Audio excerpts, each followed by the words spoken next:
Hi everyone, Danielle here. I'm doing a solo overview of Fromage.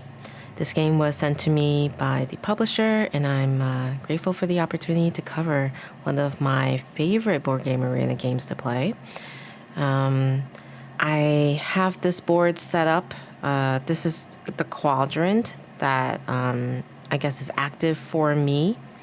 And then I'm going to use the orange colored cheeses. The corporation will use the blue. So the corporation is a level 1. There are 4 levels. I'm just going to be using the level 1.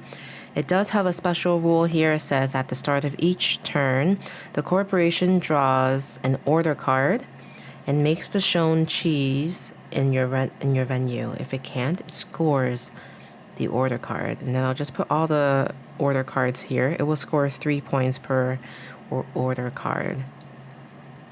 During my setup, I did gain 2 of the resources to the left of my section. So that's here, which means I will gain these 2 order cards. And I won't butcher these names, so they'll just be out, but basically they're going to be on a hard cheese that's been aged 1 month. Okay. I took my 3 workers. It's going to be important that I see clearly like which direction these I guess this cheese maker will face. It will be a little difficult for you to see, but just imagine this as kind of like an arrow, and if it's pointing at me, I will take that worker back. So I'm just going to simply start and maybe just take a few turns. So basically, the corporation will always go first. They're going to draw the top card.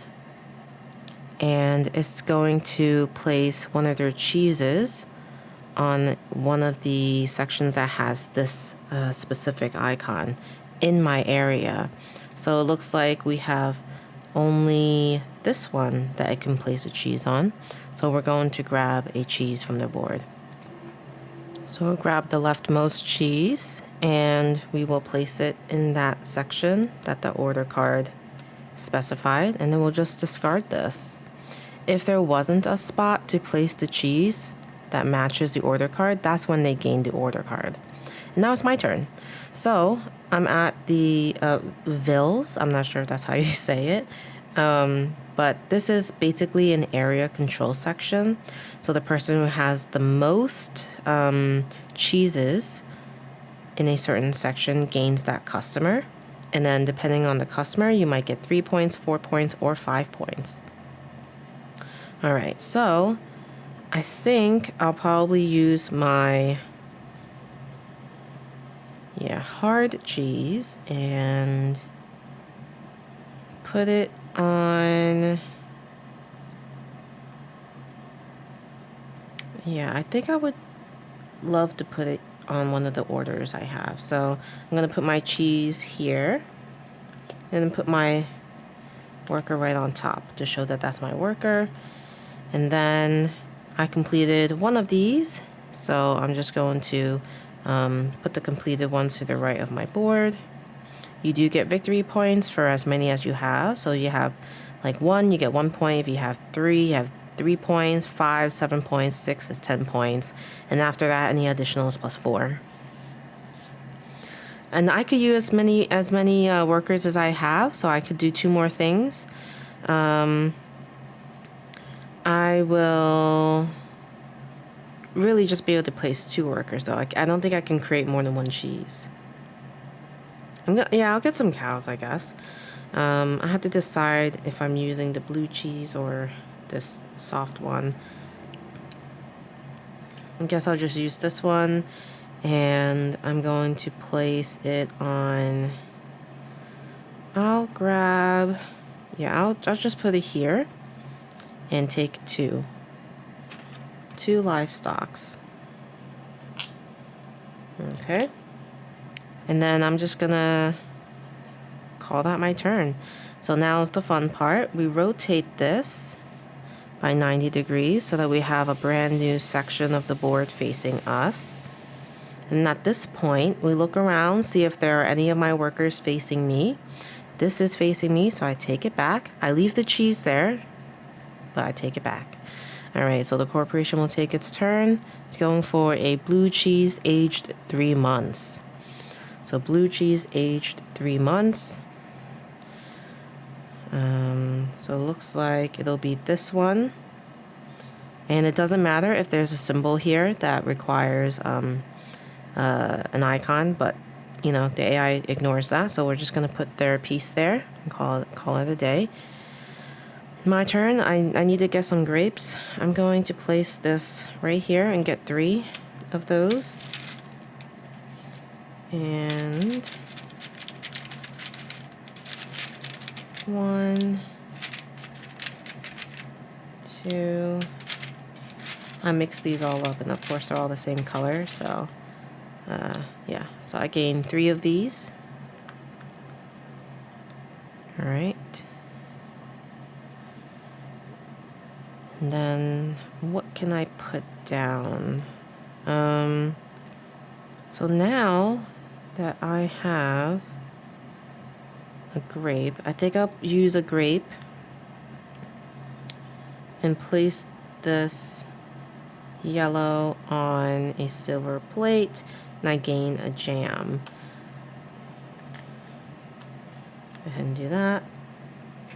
And the jam, oh no, so it's not that. And this is different, so maybe it's this.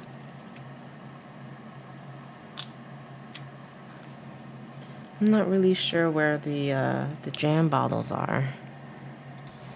Yeah, I guess it doesn't really matter the type of icons you use. You just use any of them interchangeably, but making sure that you place them in the right spots so that when you do your math for the victory points for the fruit, you'd be able to calculate it correctly. All right, so that's all I can do. We will rotate this. And I hope you're getting the gist of it. We are now at the fromagerie. Anything facing me is now back in my possession. We'll just grab that. The corporation will take a turn. It's going to place one of their cheeses on a soft cheese aged 2 months spot. And we have one here and one here. I get to choose if there's multiple spots, so I'm gonna just choose this one because I'd like to leave that open for myself. And then it's my turn. Yeah, I'm gonna grab this spot right here, put a cheese, put this on top, and that was actually, ooh, before I forget, it is one of the jams again. Okay, and now that's all I can do. I don't have any more workers. I could spend a cow and put an additional one, which might be nice. I think I will. I'll spend 2 cows and put an additional cheese here. Oh, I need to do the action. So I could take any resource from any of these quadrants. I'll gain another grape. Because I think that's what that icon specifically means when you do that. And then, yeah, I was going to put one here, and I gained a victory point. So I think I'll know to just gain that later. I'm not sure. Am I like tracking this somehow? Probably not. So I'll just gain that later. All right, that's that. Next quadrant, see what they do. Ooh, we'll grab one worker back actually, and then we'll get them to make a cheese. So they could do one here.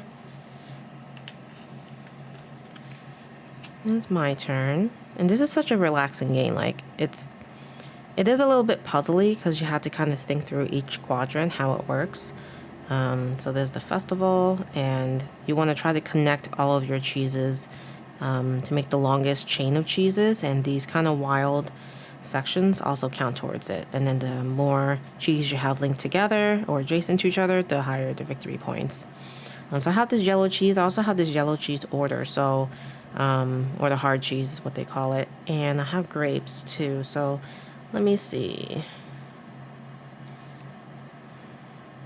Tempting, but yeah, I'm gonna ignore this order and just put something here. Put one like that. And then that's all I got. Nothing else. All right, we have 2 workers back in our possession. And then grab an order for them. Ooh, they have a soft cheese aged 3 months. Oops. And that will go probably just here. I don't see another spot. Okay. All right, so I have some options. So currently I don't think I have anything here. So I think I'll place the cheese on this side. Do that. And I'm just gonna save this worker. All right, back to the bistro. Corporation takes a turn, a yellow cheese on a yellow plate. So we have this. And then my turn. Only have this one worker, but yeah, unfortunately, I would have liked to place something here, but I don't have anything. I think I'm just gonna place it here and get 3 grapes, or 3 fruit. And then I have a total of 4. All right. And then you just go around in this fashion until the corporation or yourself uses up all of the cheeses, and then you score. So each of these sections has its own scoring. Basically, if the fromagerie, if you have different shelves, you get more. So right now I have 2 of them. They would be worth 2 points. And then for the festival, you'd look at the adjacent. Right now I only have 1, 2, 3 adjacent to each other, and so I would get 4 points. Obviously this is not full game, so points would be much higher. For the vills, I would look at the majority. So here we're tied, so you just flip that over to signify that. Over here is just the AI, so they will gain this one, which is worth 4 points for them. And then here is just me, so I would also gain 5 points when I score for the vills.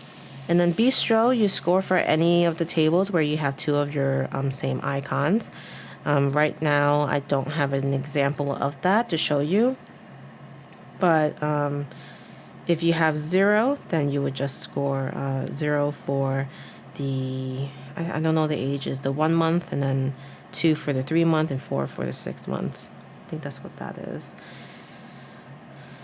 And yeah, I hope this was a good solo overview. Really, the solo mode is not anything too complex by any means, at least for level 1.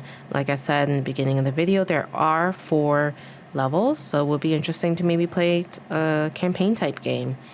So yeah, this is a pretty interesting type of rondel worker placement type game. These boards are all separate, and you can kind of like rearrange them every time you play, which is, you know, I find to be very interesting. And yeah, this also changes too. You could, you know, lift this up and move it around if you needed. And also these, what do they call it? Is it buildings, I think? Let me just double check. So there's structures. So these structures, they also give you a bunch of different options that you could draft and place on your board instead of using the default ones, which I find to be pretty cool. And yeah, I think it's a very fun game. And then and then you would score here. You would score how many fruit you have in this pile times how many you have here as your victory points, and then your order cards, depending on how many you get, you will end up scoring points based on this table. The corporation scores basically as much as it would, so 30 points here, or if it uncovers more, it would score 31, 32, and then it'll get 3 per order card that it scores, and then any of the customer kind of icons they'll also score for. So it would be interesting to see how this game would have turned out, but I am going to end my video here. I hope this gives you a good overall sense of how the solo mode plays. I think this is such a lovely, relaxing game. It does require quite a bit of table space for the board. I mean, personally, I love games that take up less, less table space, the better. But I have to say, it's very enjoyable pushing this around. And it wasn't too difficult to put it together. All right. Well, if you made it this far, please consider subscribing. I do post videos like this all the time. So, yeah, if you don't want to miss out, I encourage you to subscribe. Feel free to like and comment. Love to hear about the games you're into, what games you're looking forward to in the next few months. But yeah, thanks so much for watching. I'll see you next time. Bye.